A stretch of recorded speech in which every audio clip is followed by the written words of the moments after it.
And to take away from it, I mean, in general, to take away from it, it was pretty sedate, apart from when the uh, apart from a couple of moments there with Spider-Man. I mean, the ending of Spider-Man. I'll get to that, but yeah, it was just they got on and played trailers then. So lots of play gameplay demos, lots of demos and just gameplay for the Sony press conference then. Yeah, and some of it wasn't even gameplay. Right. Trailers. Trailers, yeah, trailers. There was some good gameplay. I know God of War is going to be good. I know Days Gone is going to be good. You know, I know those games are definitely going to be a big seller. I really did enjoy the Assassin's Creed. That's a really sweet game. That's going to be another good game to pick up from the Microsoft press conference. Microsoft, Xbox really bringing it live this year with the 42 games though. Like 42 games, 22 exclusives. I still don't think Sony really came 100% on point. I mean, I don't think they were ready for it. I feel like they got Floyd Mayweather so hard. Yeah, they did. And here's the interesting point: is the numbers of games, right? The numbers of games that they've had. Xbox has to come with that amount of games if they're going to come with a new platform to add to the what are they calling the Xbox X. Yeah, the Xbox One X. Yeah, if they're adding that to the Xbox family, so you can play any of those games in between them, unless it's optimized for the Xbox One X, obviously. But yeah, I feel like they definitely integrated that Xbox and revamped that Xbox a lot. I don't think the Scorpio is going to sell very well anymore, to be personally honest. No. The Xbox One S. Well, I mean, if you don't have a 4K television, and I think they dropped the US price by $50 to $100, $50, I want to say. I'm not sure that's a big enough drop. Like, if you're going to charge $100 more for the Xbox One X than the PS4 Pro is selling, and I get it because the equipment is better. Like, it's flat out better. But if you're going to do that, then and you still want to sell the Xbox One S to the mid-range market, and let's be honest, that's where most people are. Not everybody has 4K television. Hell, Right. Not everybody has 2K. Let's be honest. So they're going for a market that's they're pushing to make more money. That's all they're doing. I mean, they're pretty much putting another Xbox out there that's just a little bit better. I mean, better graphics, better. You know, I mean, they just are increasing what the Xbox can do, just like a PC. You know what I mean? It's almost like doing a PC build, but it's just in a small case, and then they're just slapping it on the shelves for $499. $499 is what you can pick it up for. So, I mean, yeah, I mean, that's a good price, though, isn't it? I mean, really, for what is essentially, let's put it this way: my GTX 1060 in my computer, right? Yep. Although it's not high end, it's very mid range. Is sitting at 4.1 teraflops. The Xbox One X comes in at 6. For the price of, if I wanted to upgrade my graphics card in my computer, you'd have to do a lot more. Yeah, I'd have to do a lot more money. I'd have to do a lot more work to it. And there's no point if the games are going to be cross-platform on Microsoft for Windows 10 across the whole point. I might as well just get the Xbox One X rather than upgrade my computer. That's a good argument, though, but you can look at it like this. If you were, I don't want to be make it sound offensive, but if you were going to be lazy, yeah, that's the easy way to go. You can get a console, a package deal. Yeah. You can get a package deal. Yeah. Lazy, that's gonna go, you know, 5 years. You know what I mean? Max 5 years maybe on that, and then you're gonna have to buy another console. So if you know, in a PC, you have interchangeable parts every day. You know what I mean? You can get new graphics card, new motherboard, new RAM, and you can continue to keep building it as you go. Now you can't, you know, like you're not gonna throw your computer out the window and be like, oh, I'm done with it in 5 years. I'm gonna sell like, because all I see is people selling Xbox 360s right now. I see 360s. Yeah. I don't see any Xbox Ones yet, not very, very rarely. But I'm Yeah, sure yeah, I'm sure yeah. that's That's right. coming. I'm seeing the Xbox 360 sell for $50 and go with games and go, yeah, okay, good luck. Yeah, I gave But my dad my 360 like 2 years ago. So yeah, yeah, yeah. And you're right. And this is what they're trying to lead into, that 5 year future proofing. By releasing all these games now to show off the content of what they can do, um, they need to kick it off so that people are thinking about the future and what the games are doing. That's why a lot of the releases were sort of fall, spring next year, um, late 2018, early 2018. They didn't give us an exact date because they're just going, okay, we need anticipation to happen for next year, as they usually do. Now, in comparison, Sony, most of their dates were set, most of them, on the games that they were looking at to release. They're like, okay, this is releasing later this month. You can download this now for free on one of the games. I can't remember what it was now, but they advertised it directly there. And then there was it was almost like, here's some facts. We can't give you hype right now, but we can give you what we know you've been waiting for since last year. So this is sort of like a buy year, if you know what I mean. Like, yeah, this is like this year we're taking this year off. We're holding back. Yeah. This is what we got for this year. Not really a whole lot this year. And I think that's what a lot of people were upset with. You know, it was really short conferences. They were expecting, huge game titles, and there are some in there. Like, don't get me wrong, there's some definitely game titles that are going to keep us busy. But for some of the game titles that we like, Red Dead Redemption, I'm pretty upset with that right now. You know what I mean? Like, I was looking forward to it this fall. Yeah. I'm not gonna lie. I'm looking forward to Days Gone. I know that's coming. But there's games that will occupy our time. Yeah, exactly. Games that are going to occupy our time until next year, if we're looking at Sony specifically. But in general, that's the thing, isn't it? Is that what you mean? Like, in general, there's quite a lot of, okay, cool. Yeah, things are happening next year. Things are happening next year. I feel like what about this year? I feel like there's a lot bigger things that are being in development right now that they are behind closed doors and they're not talking about. Obviously they've said that there's a new Fallout game in the making. There's people that think there's definitely a new Elder Scrolls in the making. It's just they're not talking about it. They're not going to talk about it because it's early development right now. Like, they don't even. I bet you they maybe have 1 year, 2 years in development on some of the games right now. And if they're not, they're obviously behind. But normally they come correct every time. I mean, we normally just like I have to say that GTA 6 is in development right now, personally. Yeah. Too big of a franchise not to continue the series. So. Yeah, and they're making a lot of money with microtransactions on the DLCs, let's be honest, there too. So that they're not actually in a hurry to develop something they don't like. And that's the point with Red Dead Redemption 2. They're going, okay, we know this is going to go online. We don't actually want to put it in sort of competition against our own product, GTA 5, until we think that's sort of on a decline. And it's not. It's not on a decline. It's pretty even. In fact, it's probably... it sold more in the last 2 years than it did on its release year. And that's like a couple of $1 billion all up with that market, with that game. Right. So, but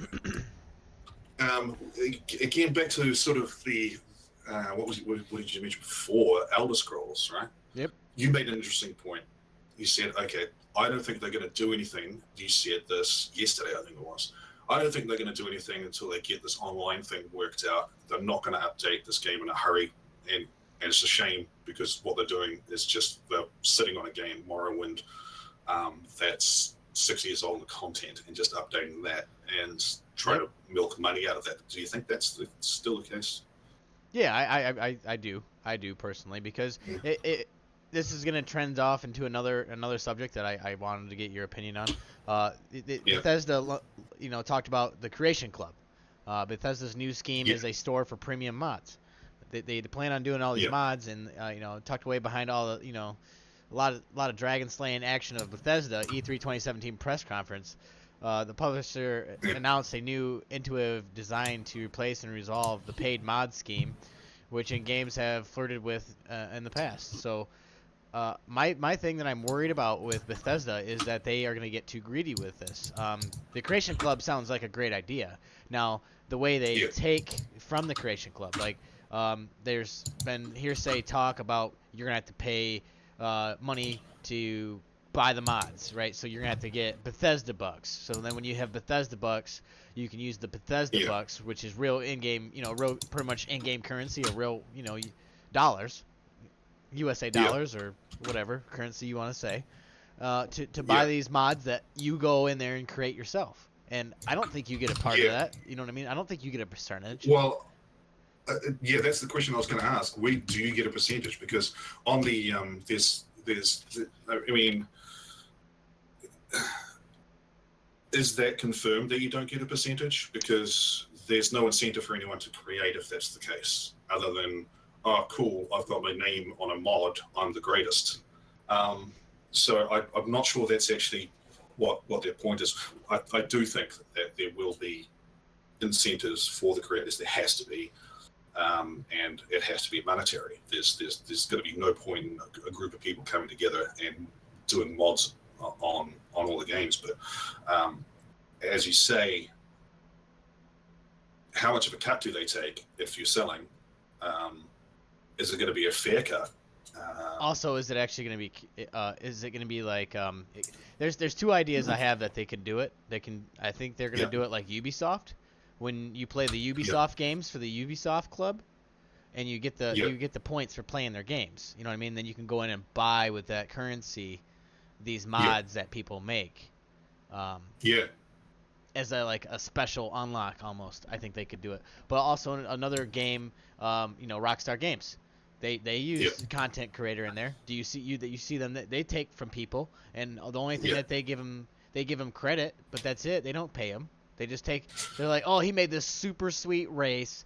Now everyone's gonna play it for the next month, and he's not gonna get paid for that. Sweet, thanks. That was like free labor. You know what I'm saying? Yeah, I know what you mean. Yeah, I do know why. I mean, I do know why they would do that. So I mean, okay, so there's a financial reason, but there's also it restricts, like, I guess it restricts the shit content. Because I guess if you're going to have money, then you're going to have a whole bunch of people who are going to hire people online to go and make quick mods that are only like 5 minutes long that people can spend 99 cents on, and then there's a whole bunch of people out there who would sort of, I don't know, take advantage of that. But there's got to be a way to make the currency and make the exchange fairer than just, oh yeah, you can buy free game. Right. I got some more info right here. Right off the website. Even so, all Creation Club exclusive content will be acquired through in-game credits, which themselves are purchased with real money via the PlayStation Store, Xbox Live, and Steam. Technically, then you are paying for mods, but Bethesda navigating the waters carefully by instead calling the project a collection of all new content featuring new items, abilities, and gameplay. Creation Club hopefully won't be filled with your average all dragons are now Thomas the Tank Engine mods then, but will instead represent a store's worth of genuine ways to change how players enjoy the likes of Fallout 4 and Skyrim. Special edition, still the reaction to the it's not paid mods, but you will be paying for mods announcement wasn't hugely positive. But Creation Club could still win people over if the quality of the content can speak for itself. I don't know if Bethesda could pull it off. No, I mean, it's pretty new grounds for them, really, isn't it? With that sort of, okay, we've got a creation basis that we control. Doesn't seem like 100% to me. You know what I mean? Like not all the way thought out. Right. So here's a good subject change real quick for everyone that can interact with us and stuff. What is the biggest E3 2017 trailer hype right now? You know, I mean, what's the biggest game? What's your biggest game right now, Drunken? I'll give you a couple minutes to think about it, but like, I'm really curious to see what game is on your top five trailers that caught your eye right now, across all the conferences. Okay, across all the conferences. Okay, so as I said before we started this, Just Dance 2018 caught my brain. I don't know why. It's a fun game. Let's be honest. Dancing's fun. They had your near-required music on, and they had a group of dancers get on. That was pretty hype. I kind of like that. Shadow of War definitely caught my eye, and that's not just because I'm from New Zealand and quite a lot of the game content is made here. But the whole game itself it looks awesome to me. Obviously Assassin's Creed. Okay, so that's 3, right? Let's have a good look. Crackdown 3. Yep. Blew me away. That's a lot of fun. And the interview with those guys afterwards was interesting too. So that's not trailer talk though, so I'll move on to the next trailer. The next big trailer for me, and damn, I'm just trying to find the name of it. Wasn't that the next big trailer for me? So far.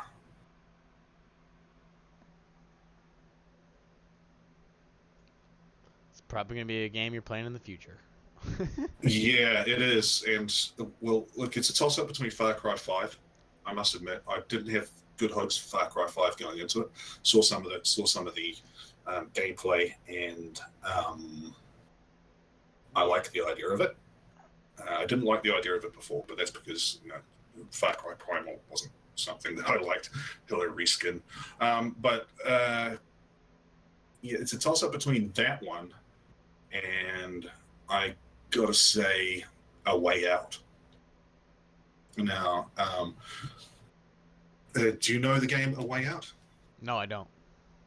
Okay, so basically, you can only play the game with one other person in shared screen mode. Okay. So, and you can do that online. Let's say we were to play, we could both have us playing our gameplay on the same screen at the same time, streaming it if we wanted to stream. So, without even having to do anything extra. They'd see your point of view, they'd see my point of view. Yeah. Now, this basically is two guys meet up in jail and they escape from jail. And that alone is enough for me to sort of have a good look at it. So that's number 5 for me. Other close ones, Anthem.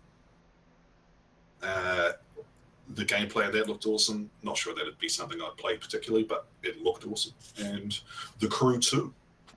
The Crew 2, definitely up there. Okay. I know that was 7, but yeah, those are they're interchangeable. The more I watch The Crew 2, the more I like it. Yeah. Yeah. I feel you. My top 5 to kick it off. Number 1 was obviously Metro Exodus. It caught my eye right off the bat. Right. Yeah. For a Metro game, that's a hell of a job. Like. Now I'm worried. I don't know if that was an Xbox exclusive only, or if that's just Xbox only. You know what I mean? Yeah. I don't. Yeah, if that's Xbox sure only, I'm gonna be real butthurt. But for my second pick, it was definitely gonna be Assassin's Creed Origins. That brings me back to like my Prince of Persia days and like the old school. That's awesome. The whole feel of the day. Yeah, I know what you mean. And I feel like they did the Origins, the Assassin's Creed Origins again, just like they did Assassin's Creed Black Flag. It seems like they really got into it, really emerged into the game, and really a lot of immersion. I really liked the gameplay trailer. That was sick. A lot of cool stuff on that. My top. A lot of mechanics they use from other games too, so it was really nice to see that. Yeah, and it's still kind of the same mechanics. They're still sticking with the same mechanics, just kind of like a different area, different spot. But I still love Assassin's Creed. I mean, ever since Hitman kind of took a downturn for me, I've kind of went just towards Assassin's Creed for all my killing, for all my assassination and everything. For your silent breaking neck moments. Yeah. Here's a throwback for everybody. I was a big Tom Clancy's Splinter Cell fan, and you know what you could do in that game. So I miss doing that. Hiding up in the ceiling, cracking necks, loved it. The funny thing about that brought that up was that there's a rumor actually that there's possibly one being made right now in development. So I wouldn't be surprised. Yeah. I would like to see that. Now, for my top 3 trailer, I'd have to say Forza was up there for my top 3 Oh, trailer. yeah. Forza, that was a Yeah. very beautiful racing game. I haven't seen too many racing games lately that's really caught my attention, and Forza has been putting out some great games for a while. Yeah. The dude in the did you catch the dude in the press conference? He was like Forza, Forza. I don't know if that's how you're supposed to say it, but he was saying Yeah, Forza. yeah. But that, Just say Forza. I keep saying Forza too. I'm like Forza, whatever. Yeah. that trailer was pretty epic for all the stuff that they had packed in there. That was awesome. Yeah. Now, some of it was gameplay, some of it wasn't. Couldn't quite tell what was what at times. So I was just like, okay, cool. I really got to catch up and watch some gameplay because I know there's some material out there for it. So yeah. Now we should have split this up between top 5 Xbox, top 5 PlayStation, which we probably should still do. We'll do that at some other time because, Right. like, I'm just crossing over between. I'm just going. These are the ones that I liked from these particular game houses, anyway. So, we're pretty heavy on Ubisoft. I know that for sure. But yeah. Yeah. I kind of skipped over Far Cry 5. That's definitely not my 5th.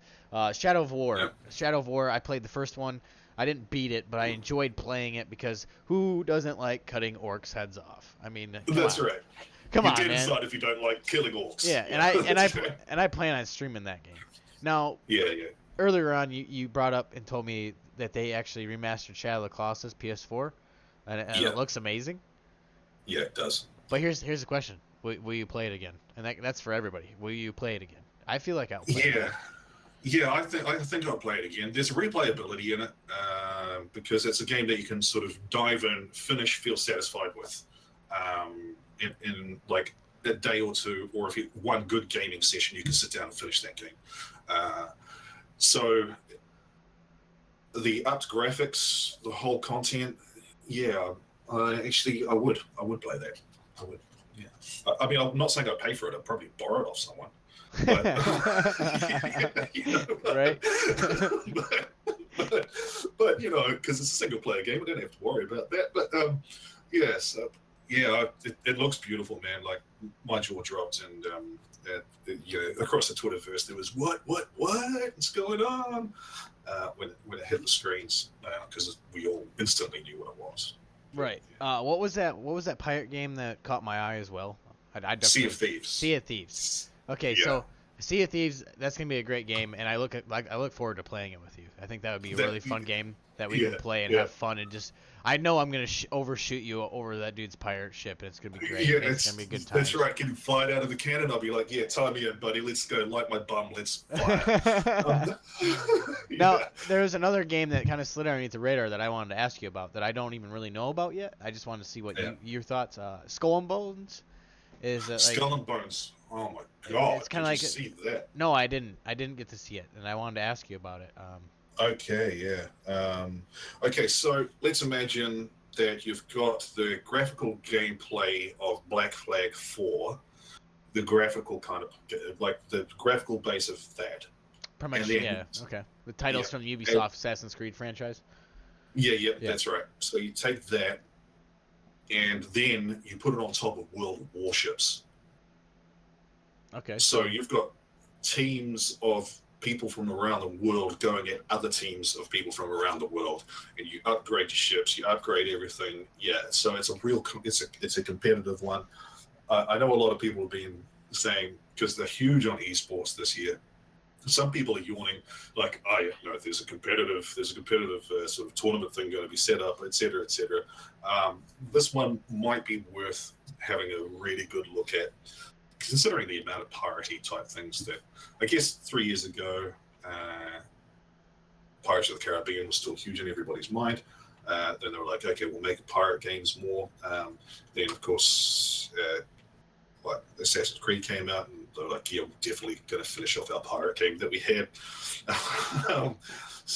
I guess all of them are hitting at the right time now. But, who doesn't want to be a pirate? I mean, I want to be a pirate. I want to play as a pirate. That's why I love Black Flag so much. You know. I mean, yeah. That's why I feel like art got so big, because there was no dinosaur game for a very long time. I mean, the last dinosaur game I remember playing was like on the Super Nintendo.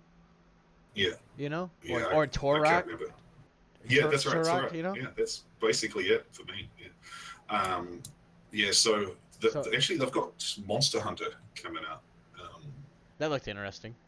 Yeah. So uh, But before we get that's off, going to be open world. before we get off Skull and Bones, so it's an open world Yeah, Ubisoft game, where sailors can be, play solo or form pirate gangs with friends, taking on other players in the game's competitive multiplayer sessions. Then yeah, that's uh, what it looks like. Yeah, PvP that's why.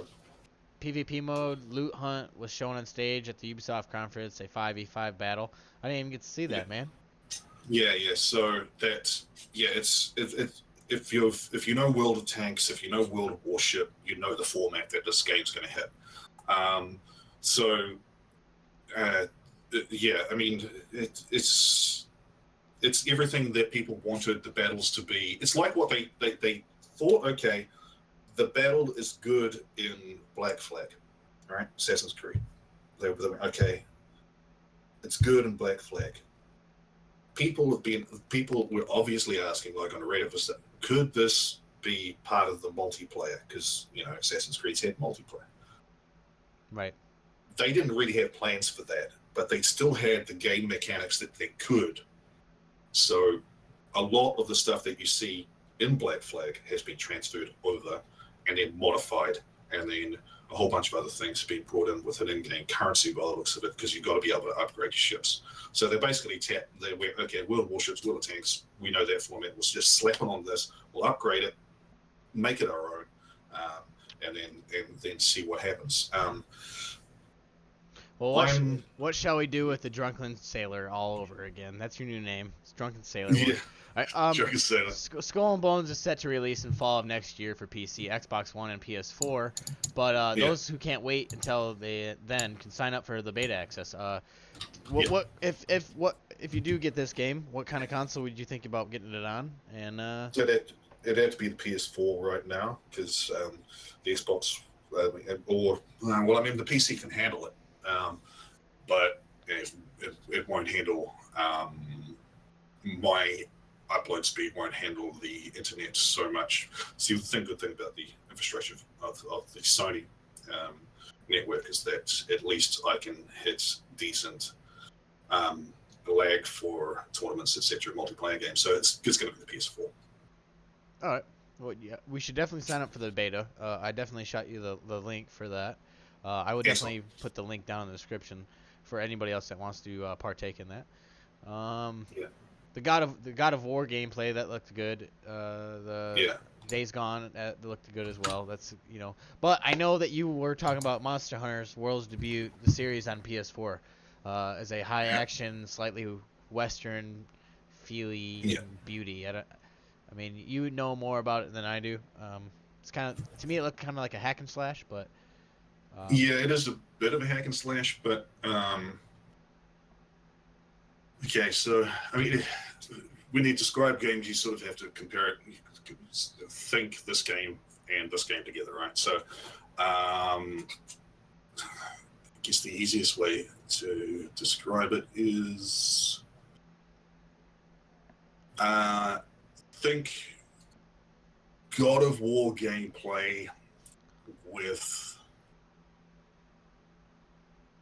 Not God of War gameplay. I don't know where you'd really. Yeah, it's sort of hard to explain it, because I mean you're leaping all over the place. You've got to hit the weak points on the body. I mean, there is some of that in God of War timing, a lot of timing aspects to it. It's basically you're just hunting. You're hunting beasts down, and do you feel like this is gonna be? Racking up scores. You think this is gonna be like a pass or smash kind of game? Like, well, would you pass up on this or would you smash? The game looked good, but I would definitely pass on that one. That makes two of us. I'm definitely gonna have to say I'm gonna have to pass on that one. Yeah, I'll watch people play it. I think that's probably about it for that one. Now, I mean, we haven't really talked about any of the big games like God of War, but I cannot wait to play God of War. Lots of Ubisoft games for sure coming. Yeah, I know. Ubi has been doing 2 years in a row now. Like last year, Ubi, pulled out a lot of games. This year, even. And then this coming next year, they're gonna have so many games coming. It's gonna be Yeah, ridiculous. that's right. And they're not slowing down by any stretch of the imagination. They've got several studios working on it at the same time. Montpellier, they've got Toronto, Canada, right, and then they've got two other studios working on games as well. So they're just constantly turning out stuff and cycling between the studios themselves. And like within those studios, there's like 2 or 3 games going on. So they've got content coming out for the next 20 years. But the what we were going to go on about, we were going to go about the God of War, right? So Yep. yeah, that game, yes, definitely on my radar. I spent many hours playing God of War 3, even bought God of War 3 remastered. I'm not, like, people are a little bit salty. They're like, oh, why'd you change it to Vikings? I'm going, well, the Greek thing was overdone with me. And after you kill Zeus, what else do you do? Seriously. So Right. So yeah, I mean, the World Snake was in, and the World Serpent was in the trailer. It's very Dragon Ball Z. I'll just say that. Because he gets up and talks to you in a very low voice that you can't understand, and then he helps you out. So yeah, there's very much that. But the gameplay looked awesome. Yeah, they said that God of War was in the lead for the best of show, guaranteed, and that it's definitely set quite a high bar for this year at E3, and then like God of War, Days Gone, and the exclusive Spider-Man game.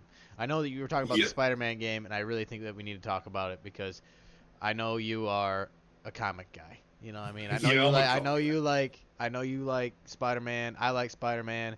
I don't really play the games a lot, but for a Spider-Man game, we haven't seen a Spider-Man game in like what, 5 years, maybe 6 years? Yeah, you're right. Yeah, 2012, 2013. Yeah, it's been a while. It's been a long time. So, well, yeah, no, it has been. This Spider-Man was like, the other games were fast, right? Right. This game, which is Sony exclusive, the action started in the trailer, built up to a nice crescendo, and then it just kept on going. I was breathless after watching that damn trailer. The action's fast. It's not so fast that you couldn't work out when to push the buttons on your controller, because it was in-game play. Like, let's just say they were using the same graphics that they're using for the in-game play as they use in their cutaway scenes. So it's that tight. The game was fast, was funny. It had all the elements they sort of want out of it. There's a huge backstory on it with an orphanage somewhere. I'd like to know more about that later on. But it's open world. Yeah, lots of open worlds coming. Games coming out. So yeah, so you can pick and choose your crimes throughout This is what they sort of said afterwards. You can pick and choose your crimes that you go and smash, so that you go and take down as well. So it'd be a lot of open world. They have to go open world, don't they? It's just, all the linear games are dying off slowly, unless they're side scrollers. But yeah, the open world aspect of Spider-Man's going to be interesting to look at. That's But gonna be cool. Swinging from freaking building to building and stuff. The action the action it's off the hook. I can't wait to put someone in a web and then hang them off of a telephone pole. Yeah, that's right. There's a whole bunch of things. Exactly right. Hanging upside down from everywhere, just looking down on things, like even just as simple as that, like hanging upside down from a gargoyle in New York.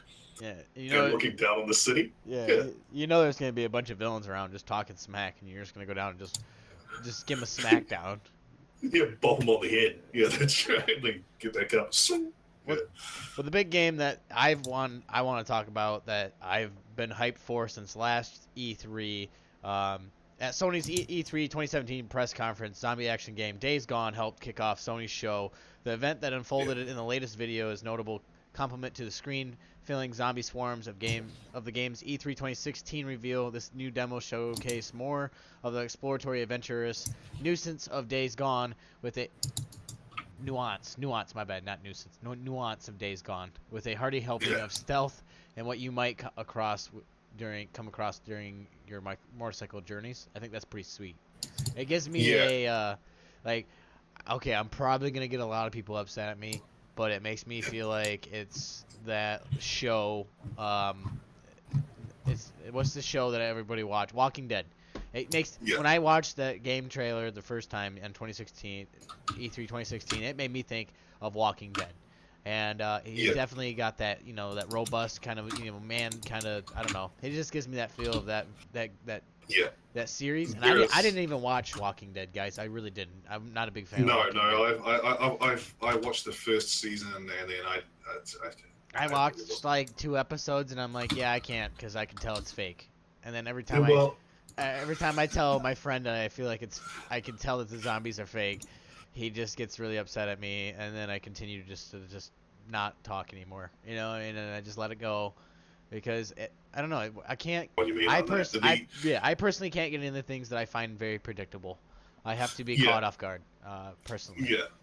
Yeah. I mean, it's. I've watched a little bit of the last series too. I sort of skipped like 3 seasons, and to be honest, I'm not sure I missed anything because it just caught me up at the end. So. You're right. It has definitely taken on that dystopian world of the zombies focus from that series. There is no doubt that has happened. With the swagger, with that aggressive swagger. So the gameplay in it, though, being able to utilize the zombies. Yeah, and being able to control the horde to your advantage and use the things around you. Yeah, because with the gameplay the game trailer that we saw like last year, and just all the zombies running at you, cool. And I thought, oh damn, okay, this looks pretty full on, like they're just coming. But being able to use them at the same time, they've upped the game on their thing. Too bad. Well, at least they're very honest. They haven't given us any time. They're not saying they're just we're working very hard. That's what they said in the interview. I bet you it's either fall or March. Yeah, but they're not going to give it a guaranteed time at the moment. And understandably, if you saw the mechanics in that game, there must be glitches galore that they worked for just to get to that stage. Well, yeah, could you imagine the horde getting caught on the trailer car and not being able, you know what I mean, not being able to get to you? They're just stuck because there's too many of them and they're piling up and they're just killing each other. Yeah, so like that, the calculations and everything that they've got working on that, must be huge. I'm looking forward to playing that game. I'm definitely picking that game up. I'm definitely going to pre-order it along with Call of Duty World at War 2. I plan on streaming those 2 games. Those are going to be my 2 big picks for hopefully this year. I hope we can see it before Christmas. If not, it's definitely not going to be during Christmas. I don't see that happening. It'd be after. If we don't get it before. Yeah, that's right.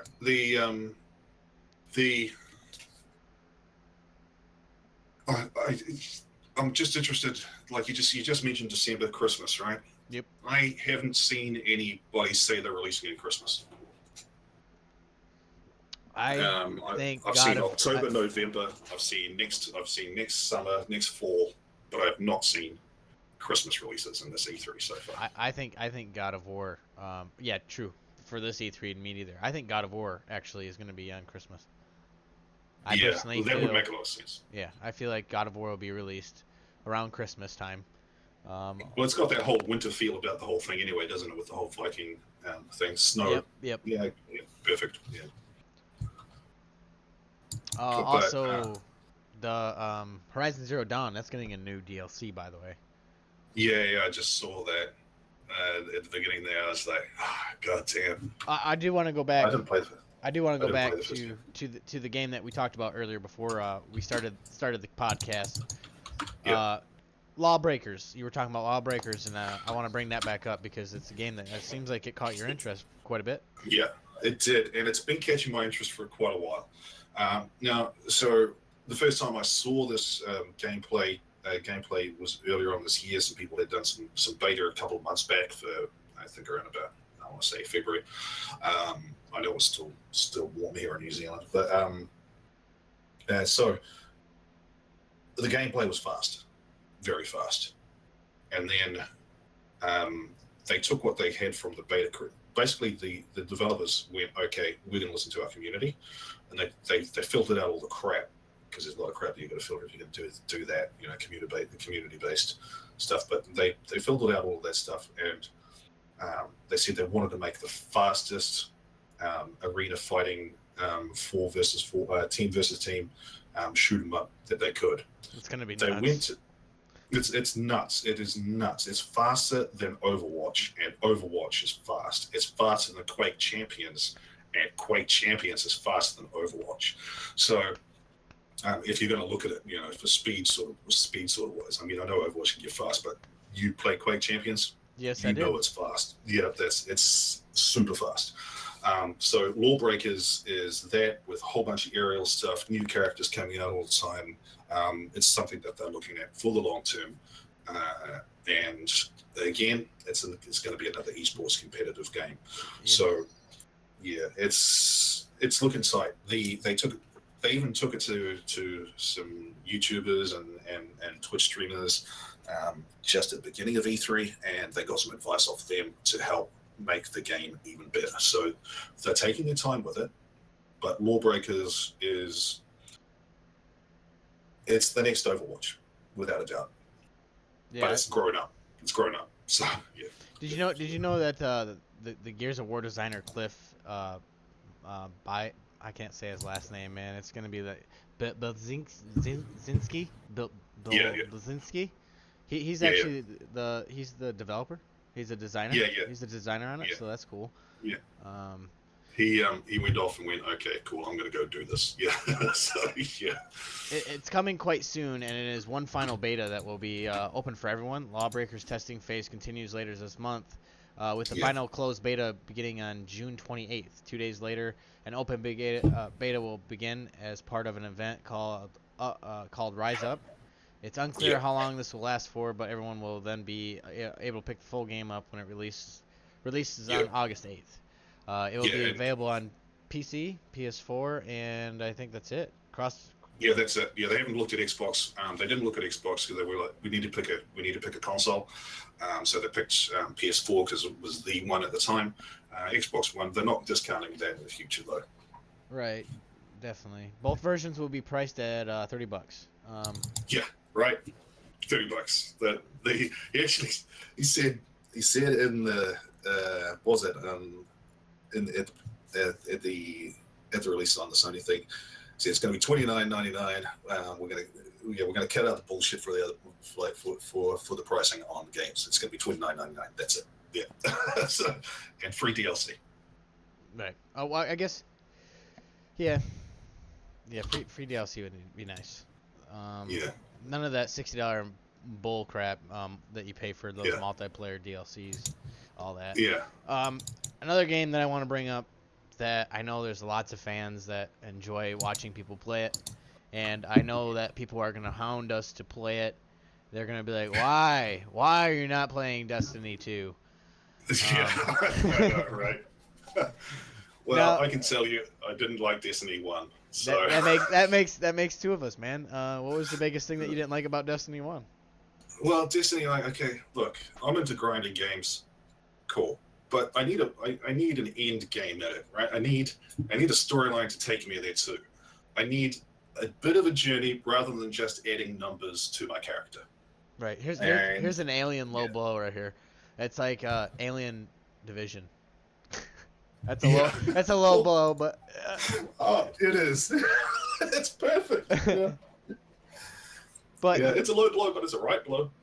Yeah. Destiny 2 runs at 30 frames per second on Xbox One X, just like PS4 Pro. It won't be 60 FPS. So no. Yes. So there is going to be some game disadvantage. like if you're going to run multiplayer,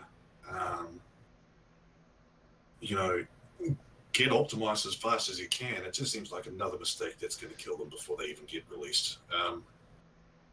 I almost feel like that would become a streaming hazard problem too. The drops in frame rate, running at 30 instead of 60. It just won't look as smooth trying to stream it. It won't play as smooth. Yeah. It's just I don't know. I'm definitely. Are you gonna smash or pass on this one? I feel like you're gonna pass. No, definitely pass. Yeah, I'm definitely gonna pass. I'll watch people play it and see. Look, don't get me wrong. It's going to get a lot of hype. There's still a very good community out there for them, and more power to them. But you know, I'm gonna see Destiny 2 live, 50K views in the YouTube feed every day. I'm just gonna see it. We will, and then over the last past week, then there's something. It will last past a week. Because the grind is real on that game. It's not easy to grind that game, but yeah, it's not something I'm going to play. And I know, like you do, like people ask you, "Are you going to play this game again?" It's not my kind of game. You know, it's not my kind of game. That's it, I think. Right. I mean, the reason why Destiny rubbed me the wrong way the first time was because it's online only. A lot of these games that we're seeing, there's quite a few, Tom Clancy's Wildlands. That's an online only game too. Like, let's just say, you're having a really crappy day. You don't have to work. It's really stormy out. Next thing you know, internet goes down. You better have a good gaming library, because you ain't playing no Destiny. You ain't playing no Tom Clancy's Wildlands. You definitely ain't playing. You definitely ain't playing probably Division, because you'd be bored of playing the story mode for the 16th millionth time with your friends. So yeah, exactly. Another thing that I wanted to touch topic on and see they kind of Microsoft touched briefly over it. I didn't really catch too much of it, because these press conferences, they were like boom, boom, boom, boom, boom, boom, and you didn't have time. Yeah, you didn't have time to really render all this info that they were throwing at you so quick. But the mixer, ability thing that Microsoft is talking about. Okay, so Mixer, they had to make apologies for it, right? Did you see that notice pop up on any of the live streams? They had to make apologies. They're going, sorry, Mixer went down. You can still get it through the main Microsoft page.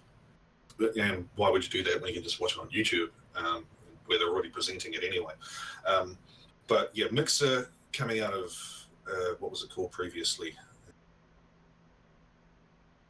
Oh, God. I mean, I didn't stream on it, but it was a streaming service anyway. So anyway, Mixer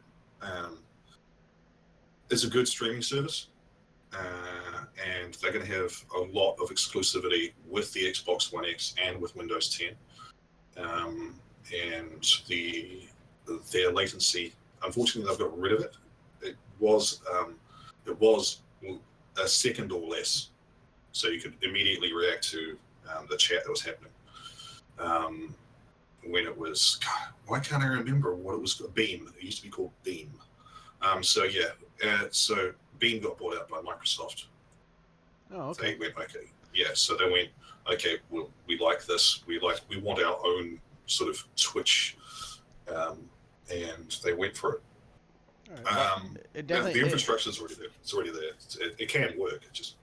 It definitely caught me off guard, and it kind of seemed threatening for us being YouTube streamers, that they were bringing in another generation, next generation, like they said, a streaming platform. So I kind of felt threatened a little bit, but I also feel like, that we are gonna see smaller stream services like this rise and fall. I really don't think anything can compete between YouTube and on Twitch. I really don't. Yeah, well, that's it. It's accessibility, isn't it? And that's what it might step up. So what happened is that in the first 3 months of Mixer being alive, they had 100,000 people come on. Microsoft took notice of this last year, and they went, okay, we're going to pour in some money to help with development, and then they went, we're flat out going to buy you. And then we're just gonna, you know what? Here, we're just gonna buy you out. You know what? We don't even want you anymore. We're gonna take what you have and we're gonna make it our own, and then we're gonna make try to make lots of money out of it. Yeah. So, but they've basically kept the same team there. But yeah, exactly. They're going to try and make. But yeah, they had to call it Mix. They had to put the X in the middle of it, in the middle of the icon. Mixer. Okay, so Beam. It has a lot of bells and whistles, very much like Twitch does. YouTube's pretty trimmed down. We don't have all the other little extra bits and pieces. That, to be honest, I can't be bothered with all that stuff. Most of the time, I just want to get on and play a game. And not have to worry about all that stuff. But yeah, so with Mixer, I'm not sure. It's basically this is how I feel about it. It's basically like PlayStation Live. It's going to be used specifically for Xbox One, Right, but it's not going to be watched by consumers who have the Twitch app or the YouTube app on their mobile phones, or who just log directly into YouTube on their computers. now if we think if we think about the bigger picture right here, it's Microsoft, right? Yeah. Okay, so let's think. Bill Gates owns Microsoft. Yeah. Okay, so how could they capitalize on video games and everything as a whole? Let's see. Let's launch 42 exclusive 42 games for Xbox this year. Let's launch a new system, Xbox X, and also launch a new stream capability for the next generation called Mixer. So they are trying to integrate exclusives and using the live stream content for the exclusive games that you can get on Xbox only, and its own stream service, just like PS4 Live. Yeah. To try to compete with YouTube Gaming and Twitch and PS4 Live. I mean, that's a hell of a home run hitting the park there, though. Yeah, that's right. And they looked at the family of stuff that they were going to put together, and Mixer was a streaming service was always going to be part of it. Again, I'm not sure, like you say, how long it's going to last. There's no reason for Microsoft. I'm not sure how much money they're going to be making out of Mixer. I don't know how much money they'll make. I know they'll be taking percentages of tips and things like that, etc., etc. But it needs to make its own money. But for the first 5 years, it's definitely going to be working at a bit of a loss. Right. Because there just won't be. I don't think there's going to be the big enough streamers who are going to generate enough revenue to be able to sort of lock it into place. Because they're already settled on Twitch and they're already settled on YouTube. Well, for now, we are still going through the transition that people are still leaving YouTube and YouTube gaming family, and as people leave, we have these newcomers such as myself and those that used to watch me stream personally, are becoming streamers themselves because in this day and age, it's now becoming easier and easier to do what we do.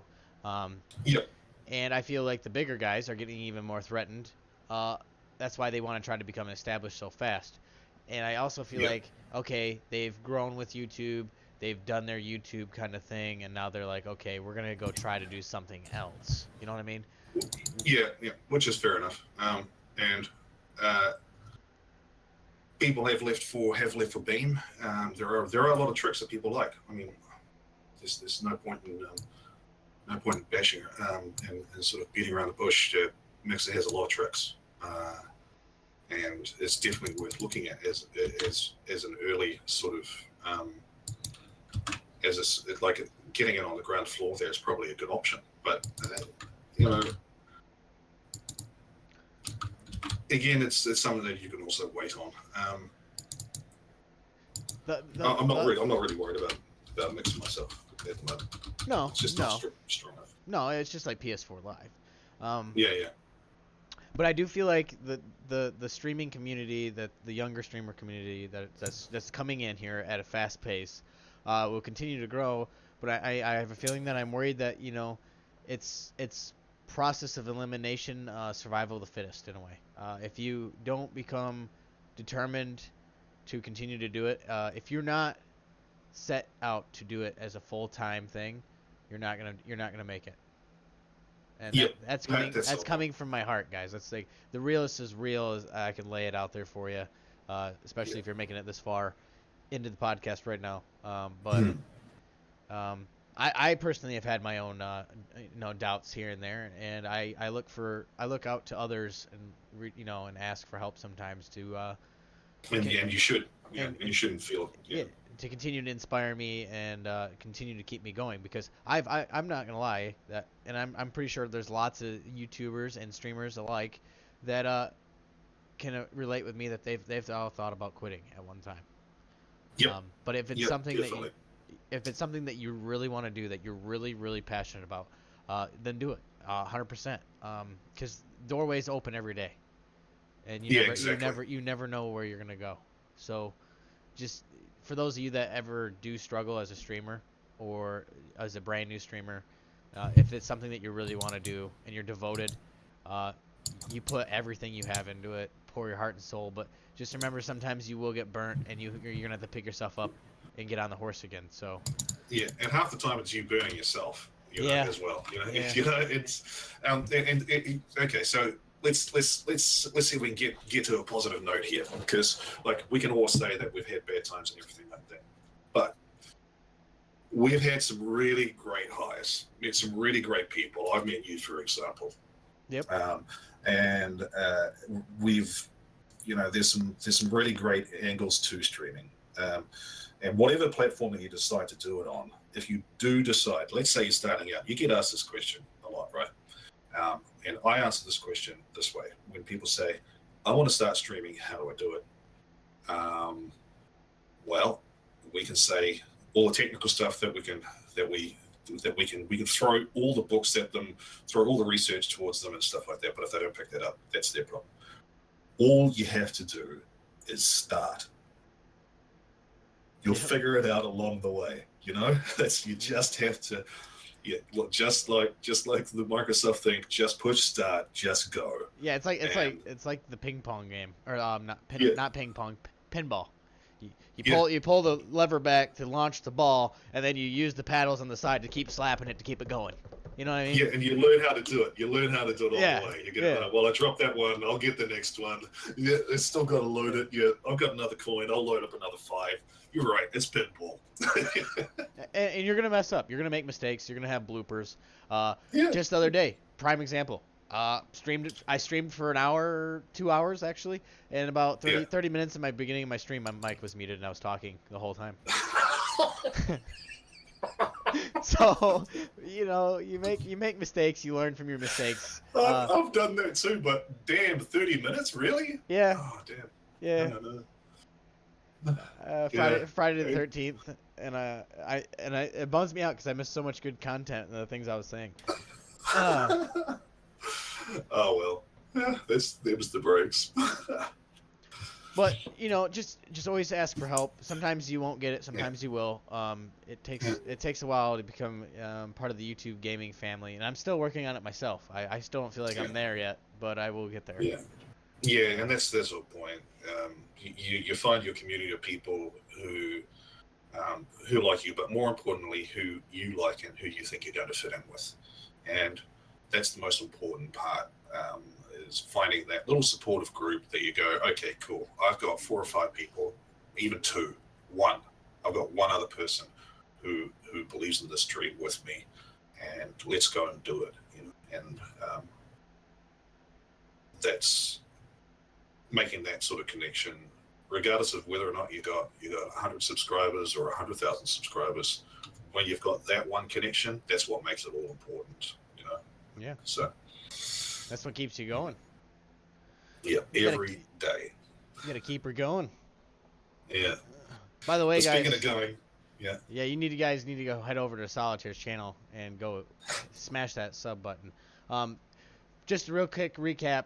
What we're doing right now is an experiment and something that I will be looking to do more in the future. So definitely leave your feedback and comments down down below, and let us know what you think of our idea. It's gonna grow. It's gonna be, I will invite other streamers, other YouTubers in here to also be guests on the show. on the podcast and talk about different things and possibly even subscribers. Maybe do live podcasts Sundays. Maybe possibly That's a good idea. the possibilities are endless with what we can do with what we're doing. But I wanted to kind of test something out, get the waters kind of boiling a little bit, and see what we could kind of strum up a little bit. We wanted to talk and hang out and show you guys who we are. So, I mean, Yeah, I'm sure there'll be a link in the description below for me. But if you're not already subscribed to JC Ultra, you should be hitting that subscribe button right now. Currently on the journey to 1K. He should be hitting that pretty soon. I'm looking forward to it. I am as well. I would definitely. Yeah. I kind of want to make some 1K shirts, and I'll start wearing them. Yeah, And I kind of want to give a couple out. Just it just says 1K on it. Just the number 1 and a big capital K. Just that's what I'm gonna do. Nothing else. Nope. Just not even your branding. Just 1K. Yeah. 1K. 1K, and I even thought about making and ordering a 1K cake, a special cake, and then having my buddies smash it in my face. Smash it in my face for 1K. That's what I was thinking about doing for a special. That's a great idea. Yeah. Okay. But anyways, guys, that's gonna wrap it up for my very first UltraCast, and we're gonna play around with some names. I'm probably gonna shoot this over to Solitaire and let him see about what he wants to do, if he wants to throw it on his channel as well. But we're gonna flirt around with this idea and see what you guys think. I know a lot of you guys at the beginning of this channel or at the beginning of this video, you're gonna be like, "Whoa, what the heck is this?" It's something that I thought about doing for a long time, and Solitaire brought it up. A similar idea, and we kind of just had a meeting of the minds earlier this morning. But other than that, he's gonna be getting ready to go to bed, and I as well. So thank you guys for tuning in to the UltraCast, and I'll let Solitaire sign you guys out. That's it for me. Thank you very much, guys, for taking in the time to listen. As I like to say at the end of every time I'm online, wherever you are, wherever you may be, always let the wind go free.